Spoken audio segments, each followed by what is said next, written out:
Hi, my name is Leah and welcome to this video for the Free Motion Quilting Project. Today we're learning a new design, and this is a foundational design called Undertow, and it's a combination of zigzaggy shapes and a soft smooth spiral, and I think the two of them are going to come together. These two different textures are going to come together and create a really beautiful design. So let's get on the machine and see how this works. So a foundational design always starts with basically just a set of lines, one line or many lines that sets the store for the entire design. And so that's what I'm going to get started with. First I'm going to stitch some zigzags. I want these to be rather big, and then I'm going to swirl into a smooth spiral.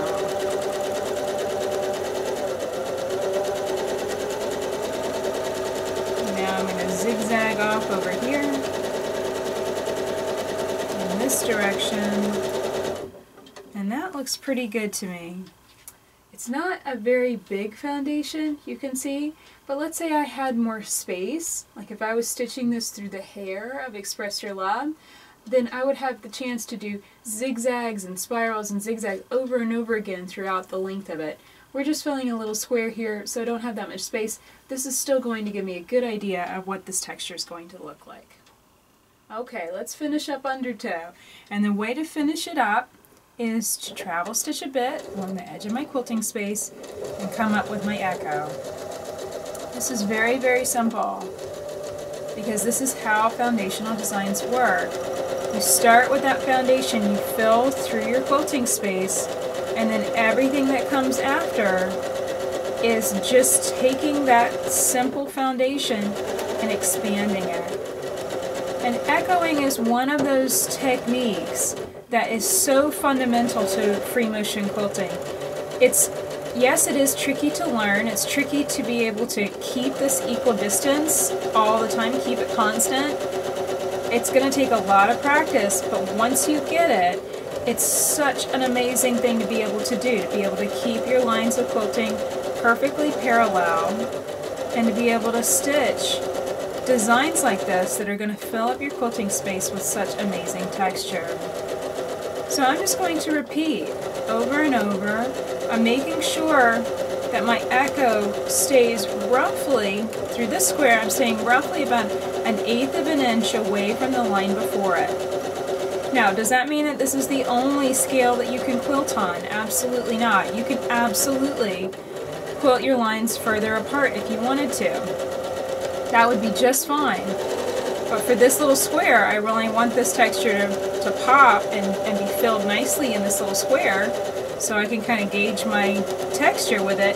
And so I really want this particular sample to be dense. And don't be afraid of density.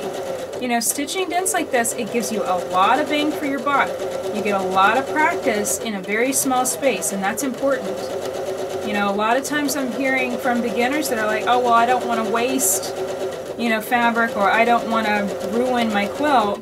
Well, don't ruin your quilt, just ruin some scrap fabric, cut it into 4-inch squares, and just practice. So every once in a while, just for ease of stitching and for best visual, to be able to quilt that angle, I'm kind of going sideways here, it's really nice to just rotate. You know, you can stitch part of your echo on down to this inner point and then rotate, and that's just fine. You know, when you're working on a big quilt, it might not be as easy to rotate the entire quilt, but sometimes you can rotate just a section of it and still be able to get better clarity, be able to see what you're doing more easily. And if you can see what you're doing, then you're most likely going to be able to stitch it that much better.